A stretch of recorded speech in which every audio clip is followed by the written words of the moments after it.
আসসালামু আলাইকুম। আশা করি আপনারা সকলে ভালো আছেন। কম্পিউটার ভিশনের পক্ষ থেকে সালিম স্বাগত জানাচ্ছি একটা নতুন ভিডিওতে। আর আজকের ভিডিওটা হচ্ছে যে যারা হয়তো AMD রাইজেন সিরিজের বা AMD প্রসেসর দিয়ে পিসি বিল্ড করবেন, তারা মাদারবোর্ড কিনতে চাচ্ছেন। তো আসলে 23 সালে এসে অনেকগুলো মাদারবোর্ড আপডেট এসেছে, প্রাইসগুলো অনেকটা চেঞ্জ হয়ে গিয়েছে। তো আমার মনে হলো যে আপনাদেরকে একটু আইডিয়াটা দিয়ে দিই যে আপনি আসলে কোনটা মাদারবোর্ড আপনার কেনা উচিত, কোনটা কিনতে পারেন। আমার কাছে যে মাদারবোর্ডগুলো আমি এখানে ডিসপ্লে করেছি, একটা করে স্যাম্পল নিয়েছি, পিছনে আমাদের ডিসপ্লেতে আরও আছে। তো আসলে এই মাদারবোর্ডগুলো মূলত অথেন্টিক এবং অফিসিয়াল। আমি বারবার বলি, যারা হয়তো পিসি বিল্ড করবেন, বিশেষ করে AMD বা ইন্টেলের ভালো ভালো পিসি যারা বিল্ড করতে চান, আপডেট জেনারেশনে পিসি বিল্ড করতে চান, তারা সর্বদাই অথেন্টিক অফিসিয়াল মাদারবোর্ডটি পারচেস করবেন। তাহলে আপনি ওয়ারেন্টি এবং আদার্স সার্ভিসগুলো নিয়ে একদম নিশ্চিন্ত থাকবেন। যদি আপনি আনঅফিসিয়াল মাদারবোর্ড পারচেস করেন, তাহলে আপনি দেখবেন যে ওয়ারেন্টির ক্ষেত্রে নানা ধরনের প্রবলেম হয়েছে এবং বিভিন্ন ব্যবসায়ীরা দেখবেন যে বিভিন্ন কারণে আপনাকে ওয়ারেন্টিটা স্কিপ করার চেষ্টা করছে। তো বন্ধুরা, আর কথা নয়, যদি AMD নিয়ে আপনি পিসি বিল্ড করতে চান, তাহলে আশা করি এই মাদারবোর্ডের ভিডিওটা একবার ভালোভাবে দেখে নেবেন প্রথম থেকে শেষ পর্যন্ত। কারণ হলো যেখানে প্রত্যেকটা ব্র্যান্ডের ইন্ডিভিজুয়াল বলবো এবং হয়তো একটু ভিডিওটা লং হয়ে যাবে, তাহলে আপনার ডিসিশন নিতে অনেক সহজ হয়ে যাবে যে আপনার জন্য কোনটা মাদারবোর্ড ঠিক আছে। আর ভালো লাগলে অবশ্যই এটা শেয়ার করে দিবেন, যাতে করে অন্যরাও এটা জানার সুযোগ পান, আর সাবস্ক্রাইব করে আমাদের চ্যানেলের সাথেই থাকবেন। তো বন্ধুরা, আর কথা নয়, আজকে মোটামুটি আমার এখানে গিগাবাইট, তারপর MSI, বায়োস্টার, তারপর হচ্ছে এসুস, অ্যাজরক, মোটামুটি সবগুলো মাদারবোর্ডের কিছু স্যাম্পল আমি নিয়েছি। মার্কেটের মধ্যে যেগুলো একদম বাজেট ফ্রেন্ডলি, সেই সাথে কোয়ালিটি ভালো এবং অফিসিয়াল। আমি এই অফিসিয়াল শব্দটা কেন ব্যবহার করি, আপনি যাতে ওয়ারেন্টি নিয়ে নিশ্চিন্তে থাকতে পারেন। তো প্রথমত গিগাবাইট নিয়ে একটু কথা বলি যে গিগাবাইটের AMDর কী কী মাদারবোর্ডগুলো এখন মার্কেটে আছে এবং যেটা আপনার বাজেটের মধ্যে অনেক সেরা হতে পারে। সবার আগে বাজেটের মধ্যে আমার একটা ভালো লাগে এই মাদারবোর্ডটি, এটা হচ্ছে গিগাবাইটের B450M গেমিং। মোটামুটি আপনার প্রয়োজনীয় যে ফিচারগুলো দরকার, HDMI, VGA, M.2 NVMe বা আদার্স সব ধরনের ফিচারগুলো এটাতে আছে। আপনি ল্যান্ড পোর্টের মোটামুটি ভালো স্পিড পাবেন। তো অ্যাভারেজে আমার কাছে মনে হচ্ছে যারা এন্ট্রি লেভেলের গেমিং মাদারবোর্ড নিতে চান, তারা একদম চোখ বন্ধ করে এটা আপনার পছন্দ তালিকায় রাখবেন। আর অবশ্যই এখানে এই অফিসিয়াল যে স্টিকার আছে এটা দেখে কিনবেন, যাতে করে আপনি প্রতারিত না হন। বিভিন্ন জায়গায় চাইনিজ লেখা দেখবেন মাদারবোর্ডে, ওগুলো থেকে অ্যাভয়েড করবেন। আপনি অফিসিয়াল পণ্য এবং গ্লোবাল ভার্সন অবশ্যই কিনবেন। তো এই মাদারবোর্ডটা নিতে পারেন। এই মাদারবোর্ডটা নিতে গেলে হয়তো এখন আপনাকে 10,000, 300, 400 টাকার মতো ইনভেস্ট করতে হবে। হয়তো কোথাও একটু বেশিও লাগতে পারে, অথবা কম না, মেবি একটু বেশি লাগতে পারে। 300-400 টাকার নিচে হয়তো আপনি আর পাবেন না। তো ফার্স্ট ক্লাস এই মাদারবোর্ডটি আপনার পছন্দ তালিকায় রাখতেই পারেন। বিশেষ করে আপনার যারা 5600G, ইভেন 5700G মাদারবোর্ডও প্রসেসর, এই মাদারবোর্ডে কোনো সমস্যা নেই, সাপোর্ট করবে আর কি। সব ধরনের প্রসেসরগুলো মোটামুটি চলবে।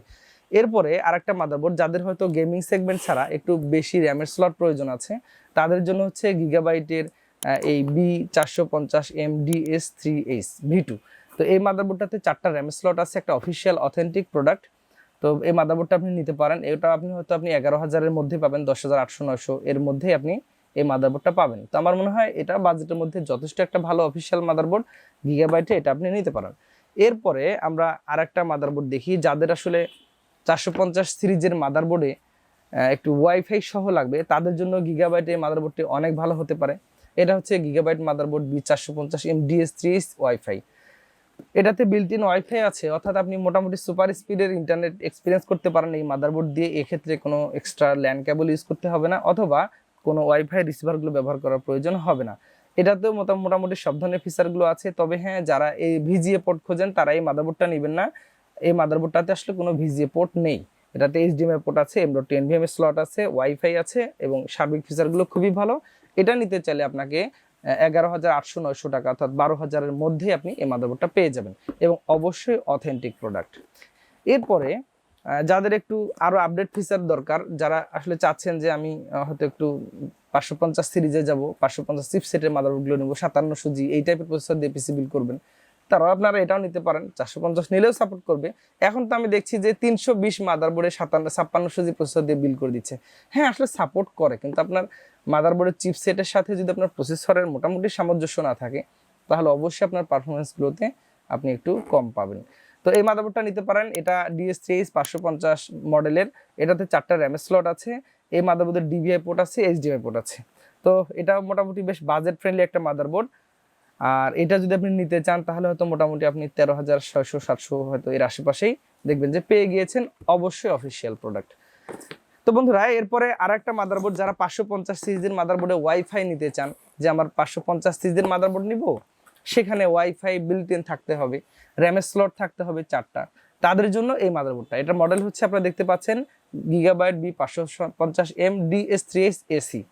যে মাদারবোর্ডগুলো AMDর গিগাবাইট ব্র্যান্ডের শেষে এসি থাকে, আপনারা নিশ্চিত থাকবেন যে ওই মাদারবোর্ডে ওয়াইফাই বিল্ট ইন আছে, অর্থাৎ আপনি সুপার স্পিডের ইন্টারনেটটা এক্সপিরিয়েন্স করতে পারেন ওয়্যারলেসলি। আচ্ছা, তো এই মাদারবোর্ডটাতে মোটামুটি সব ধরনের ফিচার্সগুলো আছে, আপনি মোটামুটি নিশ্চিন্তে ব্যবহার করতে পারেন। আমি একটু স্কিপ করে যাচ্ছি কারণ অনেকগুলো মাদারবোর্ড নিয়ে কথা বলবো, এই জন্য একটু সময় কম। তো এই মাদারবোর্ডটা কিনতে চাইলে আপনাকে মোটামুটি 15,000 সামথিং এরকম খরচ করতেই হবে, বা 15,000-এর মধ্যে আপনি পাবেন। এরপরে একটা একদম এন্ট্রি লেভেলের মাদারবোর্ড গিগাবাইটের, যারা খুব কম বাজেটের মধ্যে মাদারবোর্ড নিতে চান, এটা একটা ভালো। এটা হচ্ছে 520 চিপসেটের মাদারবোর্ড। এটা নিতে চাইলে হয়তো আপনি 9,800-900 অর্থাৎ 10,000-এর নিচে আপনি এই মাদারবোর্ডটা পাবেন। তো এটাও বেশ ভালো মাদারবোর্ড, আপনি নিতে পারেন। 56 জি 57 জি প্রসেসরগুলো মোটামুটি ভালো চলবে, একদম নিশ্চিন্তে নিতে পারেন। তবে হ্যাঁ, আপনি যখন 57 জি প্রসেসরগুলো নেবেন, চেষ্টা করুন আরেকটু আপডেট মাদারবোর্ডগুলো নেওয়ার জন্য। এটা অফিসিয়াল একটা অথেন্টিক প্রোডাক্ট। তো এখানে আমি আরেকটা এখানে গেমিং সেগমেন্টের মাদারবোর্ড রেখেছি, বিশেষ করে যাদের মানে AMDর গেমিং সেগমেন্টের মাদারবোর্ড দরকার, একবারে ধরুন 57 জি 5800X একটু ভালো গ্রাফিক্স কার্ড দিয়ে পিসি বিল্ড করবেন, বাজেটটা একটু ভালো আছে আপনাদের জন্য, তাদের জন্য এই মাদারবোর্ডটা কিন্তু অনেক ভালো। B550M অরস elite. তো এই মাদারবোর্ডটা আপনি নিতে পারেন।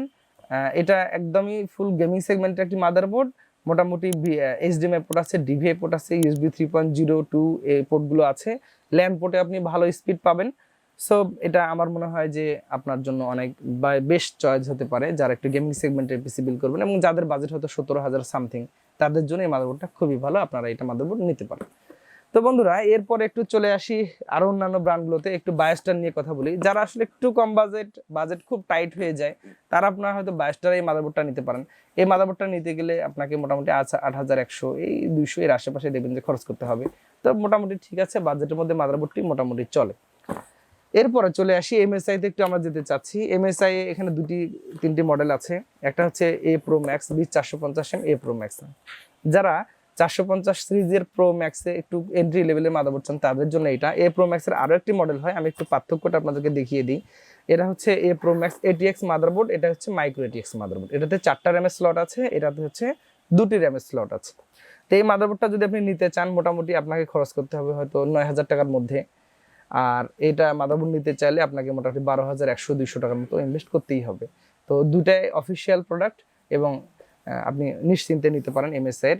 মোটামুটি আপনারা যারা একটু ভালো ভালো পিসি বিল্ড করতে চান, তারা 4টা র্যামের স্লট এবং আদার্স পারফরমেন্স ভালো নেওয়ার জন্য অবশ্যই এই B450M A Pro Max 4 র্যামের ATX মাদারবোর্ডটি এই নিতে পারেন। আর একটা মাদারবোর্ড যেটা আমি বলেছি, যে যারা আরো একটু এন্ট্রি লেভেলের নিতে চান, 8,500-600 বা এর মধ্যে যাদের বাজেট, তাদের জন্য এই মাদারবোর্ডটাও ঠিক আছে। তো এটা হচ্ছে আপনার 2টি র্যামের স্লট আছে এবং বাজেটের মধ্যে মোটামুটি ভালো আছে, 8,500-600 বা এর আশেপাশে দেখবেন যে এটা পেয়ে গিয়েছেন। অবশ্যই একটা অফিসিয়াল প্রোডাক্ট। আমি বারবার বলেছি, মাদারবোর্ডে আপনি কখনোই কোনো ছাড় দিবেন না, মাদারবোর্ডে অবশ্যই অফিসিয়াল গুলো ব্যবহার করার চেষ্টা করবেন। অ্যাজরক ব্র্যান্ড নিয়ে একটু কথা বলতে চাই। যারা আসলে অ্যাজরকও বাংলাদেশ মার্কেটে যথেষ্ট জনপ্রিয়তা অর্জন করেছে এবং তারা বাংলাদেশের যে মাদারবোর্ডগুলো বাজারজাত করছে, এটা মোটামুটি নিশ্চিন্তে থাকা যায়, আপনি একদম নিশ্চিন্তে নিতে পারেন। এর মধ্যে একটি অ্যাজরকের মাদারবোর্ড আছে এখানে B450M HDV। এটা তো মোটামুটি এন্ট্রি লেভেলে একটি মাদারবোর্ড অ্যাজরকের। এটা নিতে গেলে হয়তো আপনাকে 9,800, 700, 900 এর আশেপাশে ইনভেস্ট করতে হবে। তো আপনি এটাও নিতে পারেন, অফিসিয়াল একটা প্রোডাক্ট, 3 বছরের ওয়ারেন্টি তো পাচ্ছেন। এরপরে যাদের হয়তো একটু 550 সিরিজের মাদারবোর্ড দরকার, অর্থাৎ একটু আপডেট প্রসেসরগুলো দিবেন রাইজেনের, এই মাদারবোর্ডটা নিতে পারেন। HDMI, তারপর হচ্ছে VGA, DVI 3 ধরনের পোর্ট আছে এই মাদারবোর্ডে। USB 3.2 জেন 1 এর পোর্টগুলো আছে। সো আপনি USB পোর্টে মোটামুটি ভালো স্পিড পাবেন, 6টা USB পোর্ট আছে। তো এই মাদারবোর্ডটা যথেষ্ট ভালো। আর এই মাদারবোর্ডের প্রাইস ইস্যুতে যদি চলে আসি, তাহলে মোটামুটি আপনাকে 11,500, 400 এর আশেপাশে আশা করি আপনি পেয়ে যাবেন। তো আমার মনে হয় যে বাজেটের মধ্যে অ্যাজরকের এই মাদারবোর্ডটা অনেক ভালো হতে পারে আপনার জন্য। এরপরে চলে আসি অ্যাজরকের একটু গেমিং সেগমেন্টের মাদারবোর্ডে। তো অ্যাজরকের যারা AMDর গেমিং সেগমেন্টের মাদারবোর্ড নিতে চান, তাদের জন্য এখানে আমাদের 2টি মডেল আছে। একটা হচ্ছে ATX মাদারবোর্ড, একটা হচ্ছে মাইক্রো ATX মাদারবোর্ড। তো আসলে 2টি মাদারবোর্ডই আমার কাছে যথেষ্ট ভালো লাগে। যারা একটু গেমিং সেগমেন্টের পিসি বিল করবেন, একদম নিশ্চিন্তে এই মাদারবোর্ডগুলো রাখবেন আপনাদের পছন্দের তালিকায়। B450M স্টিল লিজেন্ড, এটাতে এটাতেও 4টা RAM স্লট আছে। এটা একটা গেমিং সেগমেন্টের মাদারবোর্ড। তবে হ্যাঁ, কারো যদি ভিজিএ পোর্ট প্রয়োজন হয় তাহলে অবশ্যই এই মাদারবোর্ডগুলো স্কিপ করবেন, কারণ হচ্ছে যে এই মাদারবোর্ডে কোনো ভিজিএ পোর্ট নেই। যেহেতু এগুলো গেমিং মাদারবোর্ড, এগুলোতে ব্যবহার করেছে শুধুমাত্র HDMI পোর্ট। তো এই মাদারবোর্ডটা নিতে চাইলে, যেটা B450M, এগুলো নিতে চাইলে হয়তো আপনাকে 13,300-500 এর মধ্যে বাজেট করতে হবে। আর যদি আপনি 20450M ATX মাদারবোর্ডটা নেন, এটা একটু সাইজে বড় আছে মাদারবোর্ডটা, এবং আসলে মোটামুটি অনেক ভালো পারফরমেন্স পাবেন আপনি আপনার বাজেটের মধ্যে। এটা নিতে চাইলে হয়তো আপনাকে 13,800-900 এরকম আশেপাশে ইনভেস্ট করতেই হবে। তো আমার মনে হয় যে অ্যাজরকের এই স্টিল লিজেন্ডের এই মাদারবোর্ড দুটি, বিশেষ করে আমাদের যারা AMD লাভার আছেন, যারা AMD পিসি বিল করতে চান, তাদের পছন্দে আমি খেয়াল করেছি যে তারা খুবই পছন্দ করেন এই মাদারবোর্ডটি। তো সর্বশেষ একটু আমি Asus-এর দুটি গেমিং মাদারবোর্ড নিয়ে কথা বলতে চাই। এর মধ্যে একটি হচ্ছে Asus-এর B550M প্লাস, আর একটা হচ্ছে এটা হচ্ছে B550E ওয়াইফাই। দুটি একদম ফুল গেমিং সেগমেন্টের মাদারবোর্ড, টাফ গেমিং সিরিজের। তো 550 চিপসেটের মাদারবোর্ড, আপডেট প্রসেসরগুলোর জন্য একদম পারফেক্ট। আপনারা নিশ্চিন্তে আপনাদের পছন্দ তালিকা রাখতে পারেন। অবশ্যই এটা অথেন্টিক প্রোডাক্ট। Asus মাদারবোর্ডের অফিসিয়াল মাদারবোর্ড কিনতে চাইলে আপনাকে অবশ্যই Asus-এর স্টিকার দেখবেন, সেই সাথে এখানে একটা ট্রান্সপারেন্ট স্টিকার লেখা থাকে গ্লোবাল ব্র্যান্ড অথরাইজড। তো এই মাদারবোর্ডটা নিতে পারেন। আপনি যদি B550M প্লাসটা শুধু নেন ওয়াইফাই বাদে, তাহলে এটা মোটামুটি আপনার 17,800-700 এর আশেপাশে পেয়ে যাবেন। দামটা অনেক বেড়ে গিয়েছে, আগে আসলে দামটা অনেক কম ছিল, রিসেন্টলি তারা বাড়িয়ে দিয়েছে। এই মাদারবোর্ডটা যদি নিতে চান তাহলে আপনাকে 18,200-500 এরকম হয়তো বাজেট করতে হবে। তো 18,500 প্লাস হয়তো আর কি প্রাইসটা হবে এরকম। তো বন্ধুরা, মোটামুটি এগুলোই ছিল আজকের ভিডিওর মেইন আলোচ্য বিষয় বা মাদারবোর্ডগুলো। আমি চেষ্টা করেছি যে কোনটা মাদারবোর্ড আপনার জন্য ভালো হতে পারে একটু ধারণা দেওয়ার। যদি ভিডিওটা উপকার আসে অবশ্যই একটা শেয়ার করে দিবেন, আমাদের চ্যানেলের সাথে থাকবেন সাবস্ক্রাইব করে। রংপুরে আমাদের শোরুম আছে কম্পিউটার ভিশন, প্রেস ক্লাব মার্কেটের 2য় তলায়। আপনি যে কোনো বাজেটের পিসি বিল করতে চাইলে আমাদের শোরুমে আসতে পারেন। আমাদের ফেসবুক পেজে নক করতে পারেন, আমরা অবশ্যই রিপ্লাই দিব আপনাকে, অথবা হোয়াটসঅ্যাপে মেসেজ দিলে আমরা আপনাকে সাপোর্ট দিব ইনশাল্লাহ। তো ভিডিওটা কেমন লেগেছে অবশ্যই একটা কমেন্ট করে জানাবেন। এই টাইপের অরিজিনাল মাদারবোর্ড দিয়ে সর্বদাই পিসি বিল করবেন। আনঅফিসিয়াল মাদারবোর্ডটা অন্তত অল টাইম অ্যাভয়েড করার চেষ্টা করবেন, এটা আপনার ভালোর জন্যই আমি বলছি। তো সকলের সুস্থতা কামনা করে আজকের এই AMD মাদারবোর্ডের ভিডিও থেকে বিদায় নিচ্ছি। আল্লাহ হাফেজ।